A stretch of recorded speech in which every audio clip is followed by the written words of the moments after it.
such an asshole. Hello, children. All right, we got a question. I have kind of some answers, but I can't answer it because I don't know really if you got a problem, and I'm not even an expert on that. So, hey, Cap, military veteran here. Please keep me anonymous. I like a video. You've mentioned a few times that you have gone sober, and I've noticed that there has been an uptick in our culture with people giving up alcohol completely.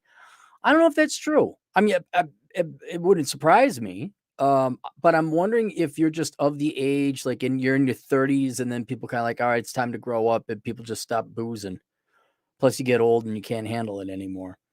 I've been on the fence for years about cutting alcohol out of my life. I recently gave it up for a few months and I felt phenomenal. I'm strongly considering giving it up altogether, but I keep going back because of how culturally ingrained it is in our social lives. You are 100% right about that.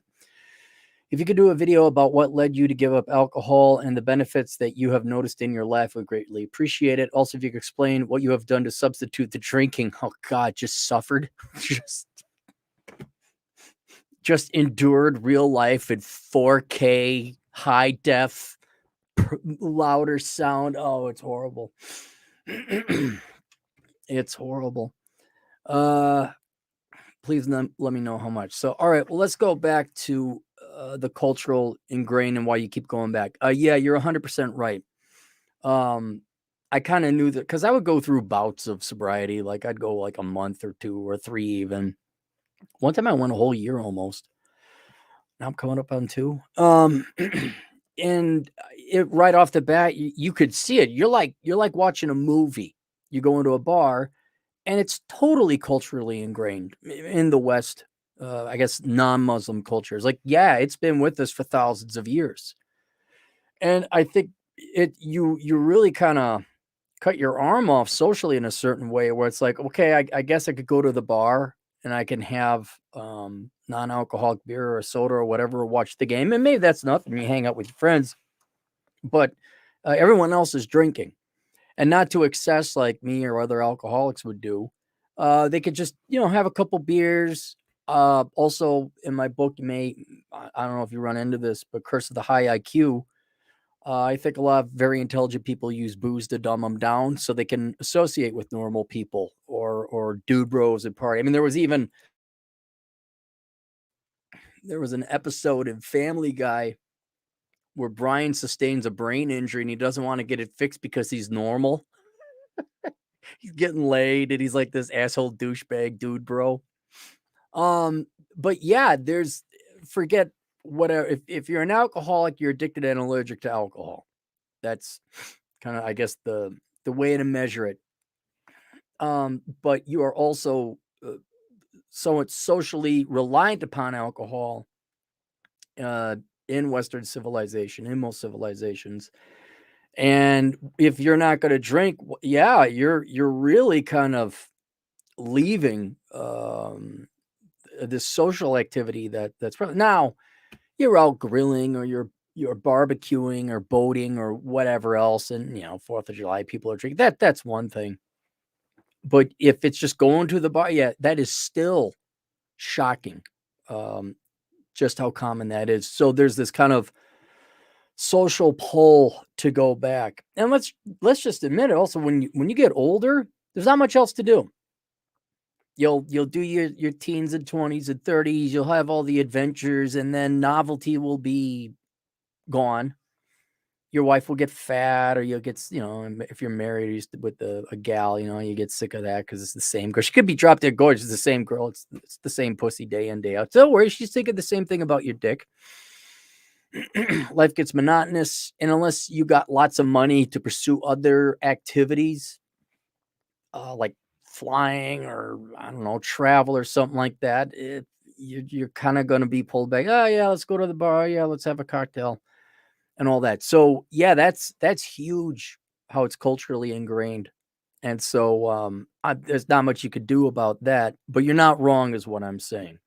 And if you are going to give up drinking, you either going to like have to go hang out with the guys that still really want to watch the games. You can still do that, like hang out with your buddies if you enjoy their company. But there's something to be said when you're not drinking and everybody else is, and it's not like, hey, let's talk about Socrates. No, bro, the sphere's about to go through the hoop. know what? If I had to watch sports, I'd drink too. That's so there's that. So if you could do a video on what led you to give up alcohol, life expectancy. Um, I just it was getting to be a problem. Um, and thank God there was no major problems. You know, like I didn't lose a liver, or you got one. I didn't lose a kidney. I didn't drive drunk. Well, I probably did drive drunk, but I didn't get a DWI. I didn't hit anyone, thank God. I'm trying to think. I didn't lose my job, become self-employed, and truth be told, people probably liked it more when I was hammered doing asshole consulting and doing podcasts. But it was just, it was, if I don't stop this, one of my organs is going to go. I'm certainly going to lessen my life expectancy. And the other thing was the hangovers. You just can't handle them like when you're in your 20s. You can't.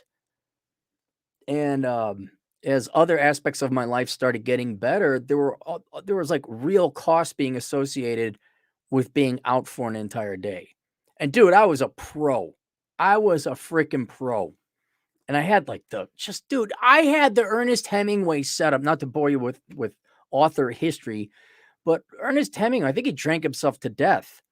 But he had a house, I think it's Ernest Hemingway. He had a house over on the Florida Keys, and it's just an island, southernmost part of the United States. It's in the Caribbean Atlantic. All he did was write and drink. And in the sun. Sounds good to me.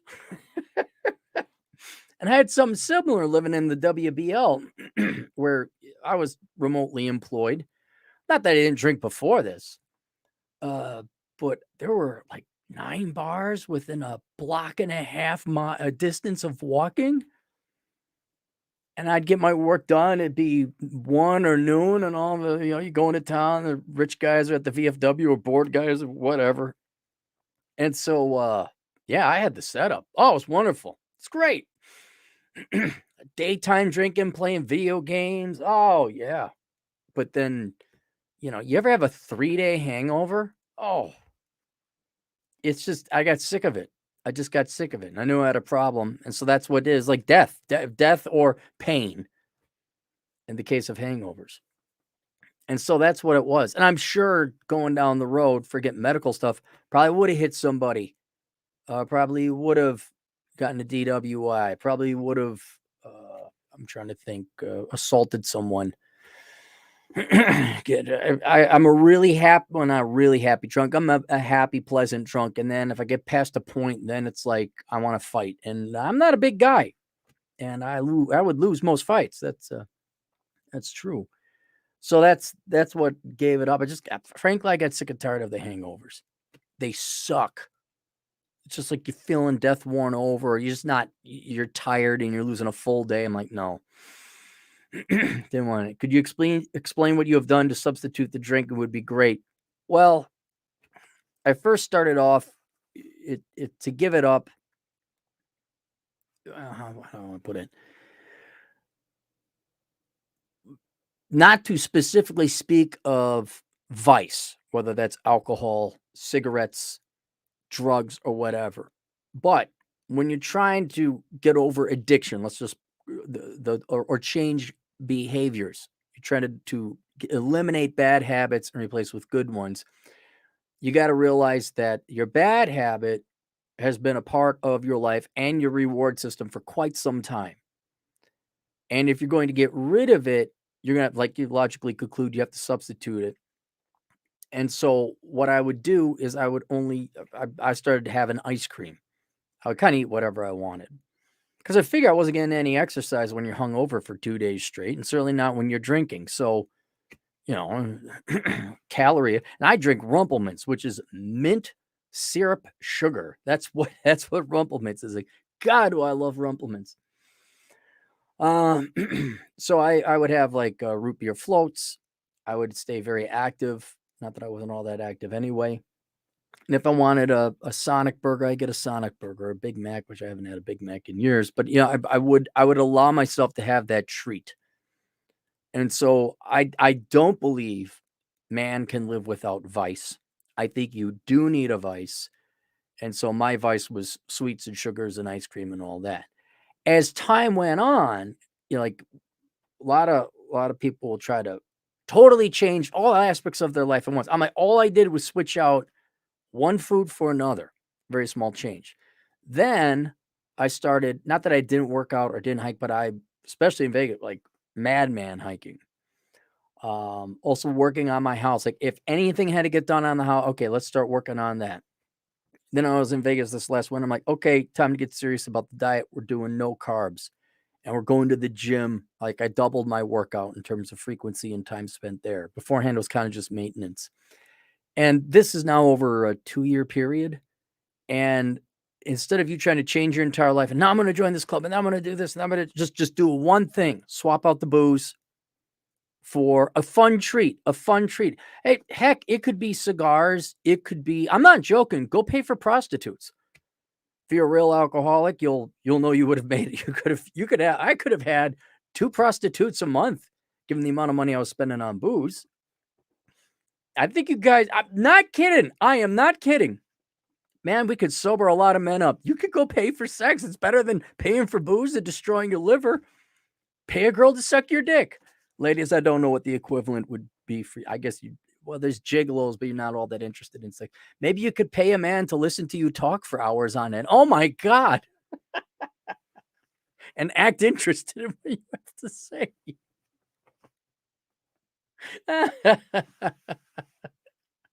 Oh, really? Did Trisha say that at work? That's interesting. Tell me more. Man whore. So for me, yeah, it started out with chocolate sweets, ice cream, just eat whatever I want. Then I hiked even more, did things I enjoyed even more, would work on my house a lot, get whatever project done. I've always smoked cigars. I play poker, but never was at the like substitute phase. I just kept busy, and you have to, because if you sober up, like, man, I got a lot of time. And so, yeah, I don't want to recommend that you do drugs, but if I had to choose between, what's going to hurt you more, pot or booze, probably booze. But pot isn't going to solve a problem. I like my prostitute idea. I'm not joking. I wonder how effective that would be in eliminating alcoholism among men. Like, look, buddy, you're dropping $1,500 a month. That's 3 whores. Go get 3 whores. Absolutely. You go to the AA, all the guys are smiling at the AA meeting like, hi, I'm Bob, and I'm an alcoholic. Hi, Bob. How'd your week go? No, I don't need the booze anymore. I don't need, no, found a new vice. A lot better. But activities, hobbies, that kind of thing. I'm trying to think of vices, because then you go into smoking cigarettes. Well, that's worse. And then you go into hard drugs. That's worse. Sex is the best vice. It is. It really is. Especially nowadays that we got birth control. Only problem is you're going to have to convince one half of the population to have it at the frequency the other half of the population would like to have it. And then I think at least one half the population should be happier. The other half, I don't know, would be bored and labored, be inconvenienced. I got the solution right here. It just requires half the population to really want to help the other people get sober. Well, so whatever that substitute is, sweets, unhealthy food, that's better. That's definitely an upgrade. And then over time, you're like, oh, okay, now I can back off the unhealthy food. Maybe I have a cheat day or something like that. So that's what I did. And then I would greatly appreciate what I've done for the substitute. So the only thing I would say, because here's the other thing. I've given up alcohol, but I was already an angry man to begin with, and I didn't realize how much alcohol was protecting me from all you motherfucking idiots out there in the world. Not you, sir. I'm talking the general people. And so I've been to AA, but I go to anger management because I can't drink, but man, the booze would just take all the pain away. all the dumb stuff in the news, all the dumb people driving, all the slow, fat, ugly people in the United States, all the slow, fat, ugly people at Walmart. Or working in banking, obviously, and then I just pound it, and then just I could feel it. Like, it would burn in my stomach, and I just get calm. I know a lot of people use either pot or benzodiazepines or whatever, or alcohol to deal with stress in their life. And if you're like, yeah, I gave it up for a couple months and I felt great, but then there were people at a party and wanted to have a drink. I'm not an expert on alcoholism. I'm an expert on addiction. I don't know if you got a problem, and I don't know if you should necessarily give it up, because there are times for it. You have whatever, I don't know, you're at a cocktail party, by definition, a cocktail party. Your buddies are having a good time. You'd like to have a drink, maybe two. Okay, well, if you don't need 3 or 4 and the next day you're drinking your hangover away, well, I don't really know, 1, if you got a problem, and 2, that you should necessarily give it up. But if it's starting to become the thing you do because you got nothing else to do, yeah, that'll lead, if for any other thing, chemical addiction, or just like a bad habit. You may not even necessarily have the genetic predisposition to alcoholism, but they speculate there is one. But if you just keep doing the same thing over and over again, you're going to just get rote rehearsing. Your brain's going to get used to it, and then there you go. So even though I don't know, I couldn't diagnose you. I'm not licensed. It doesn't sound like you're like, I don't want to. Well, can you control it? And then what I'd also recommend you do, you could go to an AA meeting. This isn't like confessing or admitting you're an alcoholic. Just go there and hang out and see what people talk about. If you want, go get the book. It's called The Big Book, Alcoholics Anonymous, and read through the several chapters, and understand how it's what's an addiction. But the one thing that really helps with alcoholism and alcoholics is you have to diagnose the problem correctly. And I believe it too. And that is, you can't control it. You have an allergic reaction to alcohol, where you just continue to want to drink and you get addicted to it. Some people can control it, alcoholics can't. And admitting that up front, or identifying that that's the root cause and the problem, that you can't control your drinking. Rarely am I one to say, "Oh, you're helpless. You're a victim, and it's the evil white man," or whoever we're blaming this week for other people's stupid choices. No, this is like, no, you are once that chemical substance enters your body, you don't have the ability to turn it off. And that is what I would focus on. Either you're reading or watching YouTube videos, or sitting in an AA meeting maybe take too much time. Certainly watch the video. Am I an alcoholic? There's got to be a video out there. There's got to be. So I watch a couple videos about, especially that addiction aspect of alcohol. If that describes you, like, yeah, I can't just have one. Yeah, maybe go sit in AA a little bit. Maybe read through the book. Maybe listen to some YouTube videos and all that. And maybe you shouldn't be drinking, because right now doesn't sound like you had any troubles. Sure, you got drunk. Sure, you made an impolite pass at a girl. Sure, you probably drove drunk one time. All right, maybe you got into fisticuffs with a guy at a bar. That's par for the course of 20 years of drinking as a normal person. But if it's like Tuesday, 1 p.m., and the best solution you got is to drink, yeah, maybe. I'm just going to have one. And then 5 drinks later, you're like, I'm calling in sick for work the next day. Yeah, probably. But that's what I can't tell you. If I had to err on the side of caution, yeah, I don't drink. It's obviously you feel better. Alcohol is a poison. It's a toxin. Naturally, you felt better. Your life expectancy will statistically likely be higher, less risk of other bad things happening, DWI, assault, crime, whatever else, other bad things that come from, losing your job. Yeah, you don't need it. But I'll tell you, man, I'm going to tell you, you're going to need a vice. Every human needs a vice. And I've always argued that sex should be it. It should be it. But again, we only have only so many willing participants in that category. And then you start getting into the concepts of sublimation, where you take all your excess energy, all your what would have been your addiction, and you channel it towards productive measures. So this isn't vice. Vice is fun. It's supposed to be fun. Now you're going into good habits. Good habits. Oh, aren't you good? Aren't you eating good? You have your vegetables? Like going to the gym or donating time to charity or what other good habit? Growing broccoli in your home garden. That's not vice. That's not fun. No, it's meditative, and I know some people like it. Maybe I'm odd. Maybe I'm the one who only believes that. I think you need vice.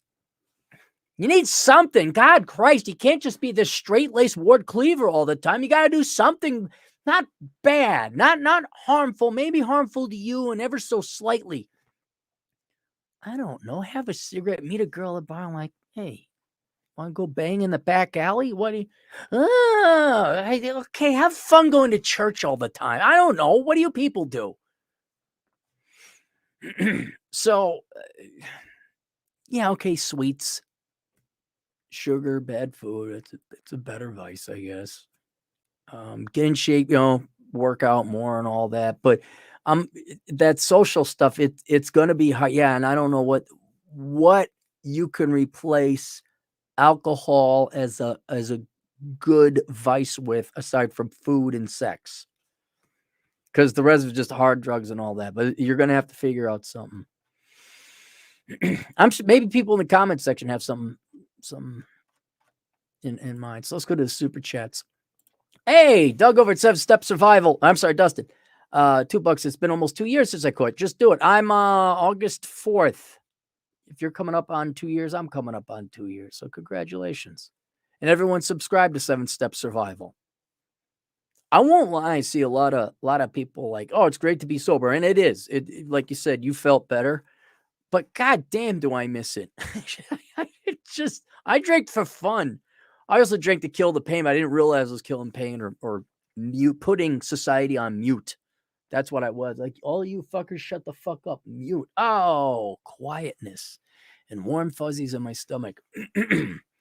But I enjoyed it. I love playing video games, getting drunk at home, and go out, chit chat. A lot of it was the environment. There was a lot of the Black Channel, $50 generous dollars. Hey, that's why I help you. I promote it. Yeah. You know what? I got to add you. I have a podcast list. Let me add this. You go through like listening phase, like, oh yeah, is it really? And then you just get tired of whatever, Stefan Molyneux, Nerdrotic, and then you go find something else, and then you're like, what was that other one I was listening to? And now I have my podcast list. So if I'm like, oh, who should I listen to? Get the Black Penguin Zero. There we go. You once mentioned that liberal states, i.e. California, have the most restrictions, hoops, length of time for degrees and certificates. Do you have sources for comparison among state difficulties? Does such a thing exist, i.e. World Factbook for requirements? No, not for degrees and certifications. That's general. Now, for example, California has very cheap tuition for state residents. So it's not a perfect, it's a Marxist leftist shithole. Oh, well, then it's hard to get a degree there. Not necessarily. I think the restrictions or the added hurdles you would face getting a degree in California, some other leftist state, is they're going to make you take way more of this hate white penis studies and Marxist leftist studies and the Womans are oppressed by you penile people studies and the arts and the human. They're going to make you take a ton of that crap. They might have you sit through some kind of diversity and exclusion crap. It just that stuff is going to be a pain in the ass. And depending on the campus, especially for California, you're going to have to pay a lot for parking and rent. So what you might save in tuition, you're going to have to pay for in rent. I would, unless you are majoring in engineering or something that requires physical labs, I would strongly recommend you look at Western Governors University or ASU Online or some other accredited online college. Because like if you want a degree in accounting, you don't have to be going to California. You don't have to go to a physical school. There's no commute, no paying for parking, none of that. I think Western Governors University, it's $6,000 a year or maybe a semester, but you take as many classes as you want. I had this one kid, I think it was 20, got his degree in accounting. And so if you're looking at programming, IT, accounting, actuarial science, stuff like that, I'd be going online. And then that way you don't have to worry about what universities or what colleges are have bigger restrictions. As long as you get that accredited degree, that's all that matters. Nonstop Dre, $2. Cappy replaced drinking with beating dogs. Hashtag PETA. That dog was fun. I missed that dog. That dog it gave me something to look forward to. That was really fun to hang out with that dog. Hat and Clogs, $5. No alcohol is good, but drink to enjoy. But Jack Daniel's barbecue is good on chicken tendies while living in my mother's basement while watching anime. I don't know if there's any alcohol in Jack Daniel's barbecue sauce. There might have been. I think it's probably evaporated away. I gotta be careful, like rum cake or tiramisu. I got these chocolates in the freezer and they got actual booze in them. I'm talking to the GF. I'm like, hey, you gonna eat these?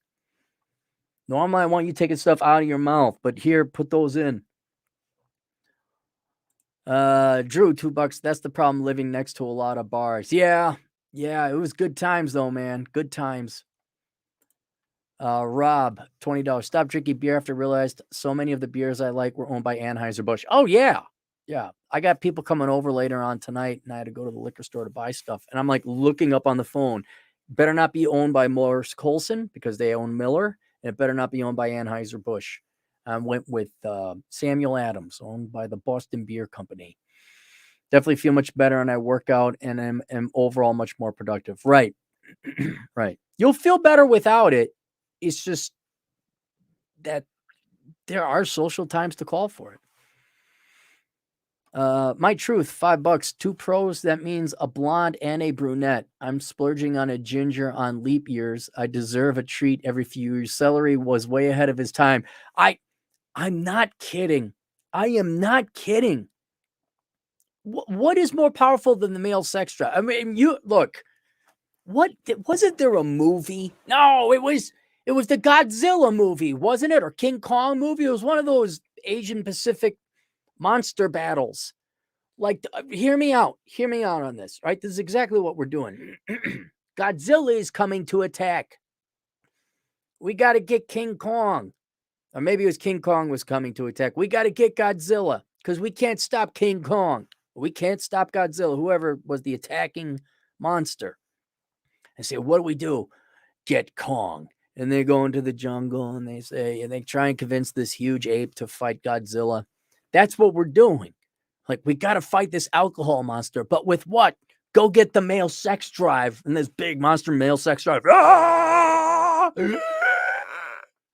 And they're fighting. It would require charity, kindness, and love on the part of women.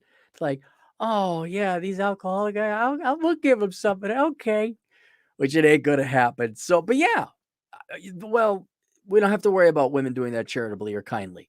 Just go to wherever it is. The Bunny Ranch is out in Pahrump, Nevada. Do it. You just got to make sure you don't drink. Then you'll know if you got a problem. Like if you pay for the prostitute and you're like, oh, okay, now I don't have to drink. Fine. But if you're like, I need a drink after this, even after, like, okay, yeah, you got a problem. You got a problem. Nonstop Dre, $2. TFM's co-host mentioned how he stopped drinking. Yeah, Shogun. Shogun is an alcoholic, and he stopped drinking, which is great. Good for him.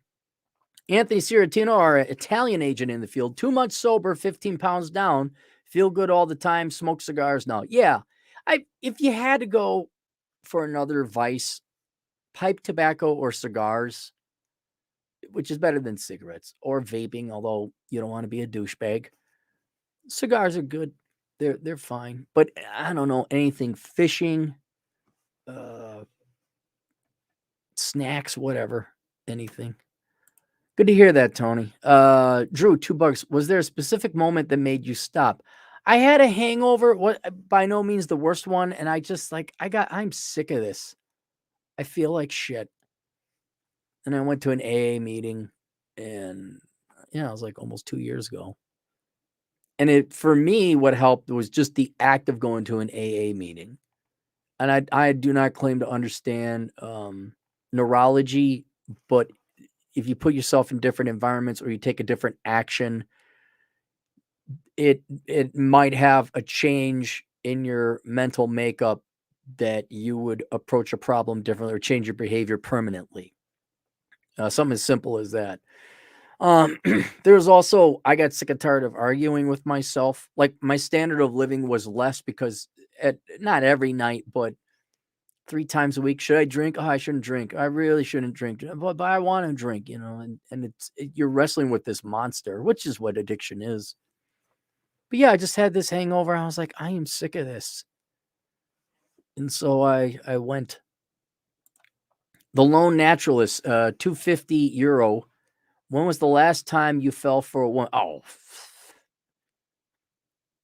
the last time, like, fell, not like made a judicious judgment and I got the girl I got now. Fell 16 years ago, 17 years ago. There was, define fell. There was one that I was kind of hopeful for, where I was like giddy, but cautiously so. Like the Russian ballet gal. That one I was like, dang, I get the zippity doo dah, zippity day. My oh my, she's not going for a green card. That was maybe the last time I naively, childlike, innocently did so. But the last one I had hope for, where I was like, whoa, all right. That was the one where we're going pretty hot and heavy for like a month, and then she just disappeared. And then when I was at the bar in the WBL, and she came up, she's like, "Hey, stranger." I'm like, "Oh, hi." She's like, I'm glad you're here. I want you to meet my parents. I've told them so much about you. And I find out later through a friend that we knew. It was a classic. It was the classic. She's like, "Oh, well, what was her name? Lisa? Alyssa? Something saw."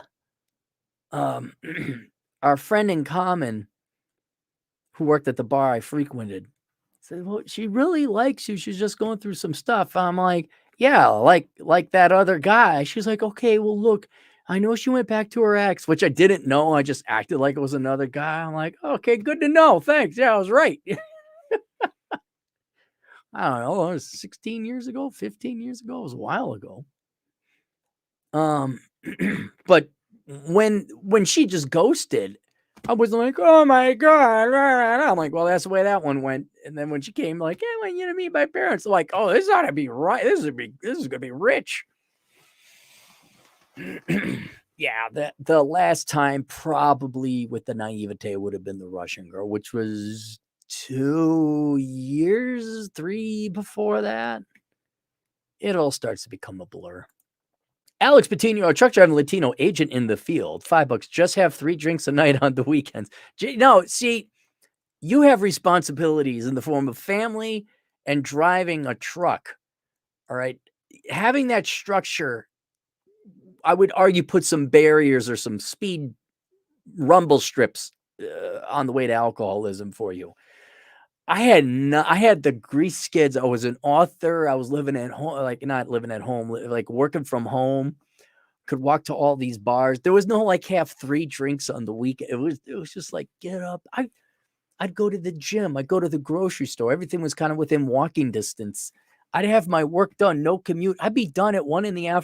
Why the hell not drink for the next 9 hours?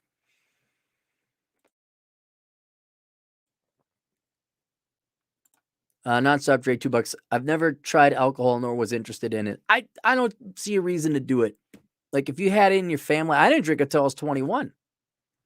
Because alcoholism is in my family, and it's just like, I shouldn't try it. And I was like, oh, okay, this is fine. I'm all right with it. And then later on, I wasn't. So it's not worth trying. My truth, $2. It's not the Huamans. It's the bonus hole type. Where was that from? Bonus hole? Drew, $2. AA meeting proved that I wasn't an alcoholic. Okay, cool. Good. At least you went to one. I'm not saying go get shit-faced every night now and drive, but yeah, it's Hatton Clogs, $2. No cappy. It's sauce, and you can get it at Walmart. Yeah, but it's got sugar in it. Not that I'm becoming some purist, but man, it really helps eating at home. Really helps making your own food at home. Because they put so much junk when I was eating out, and I still eat out a lot in Vegas, but man, I'm like, and I come here, I have a Breve, like 2 or 3 in the afternoon, or a keto ball. That carries me till 5. Then I have my dinner, and then I'll eat until my eating window. And I eat the food that my girlfriend makes with love and care. And we both lose weight. Amazing. Drew, $2. The biggest career killer in the military is booze. Yeah, I wouldn't doubt it. I would not doubt it. Deep Verma, $5. Hiking and drunk on beer in the San Bernardino Mountains in California. Greatest experience ever. San Bernardino? Oh, yeah. Okay, yeah. To just it jumps up. And then when Highway 15 goes to Las Vegas, yeah, you go up here and then you're kind of on like a plateau out into Baker or whatever. Yeah, before you get to Victorville. All right. Wholesome DJ Aftershock, $5. Dude, bro, happy all right now at the Suburban Sports Bar, bro. They're serving Bloody Marys and buffalo wings by the pound, bro. Wearing no 13 Gophers shirt, bro. Wearing number 13 Gophers shirt. Who's number 13 in the Gophers? Dude, Minnesota's never won anything. It has been... What the hell? What age am I? It's been 30 years since I started college. Yeah, 30 years. And Minnesota's never won anything. Like, I remember in the 90s, like, Minnesota hadn't won anything since the 60s. Now, 30 years later, another 30, so from the 60s to the 90s, nothing. 90s to the 2020s, nothing. That state and the people in the university are all losers. I remember watching a border battle where the Badgers came over and just beat the shit out of the Gophers. It was hilarious. And all the Minnesota students, like it was Minneapolis game, all the Minnesota students realized just what a crap school the University of Minnesota was. They came from Wisconsin, like they got reciprocity. They were wearing red and white. They're wearing the Badgers colors because they just hated Minnesota so much. Nonstop Dre, $2. I can't imagine Cappy getting over any, but he's 5'3". Yes, I am 5'3". That is true. It is all true. Anyway, well, thanks for all the donations there, guys. But yeah, if you guys have trouble drinking, I'm not a resource at all. I could just point you in the right direction. Maybe an AA meeting. I would go online and look for videos in YouTube's, am I an alcoholic? Causes of alcoholism. How to quit drinking. You can read through the book. It's, gosh, what is it? 500 pages almost.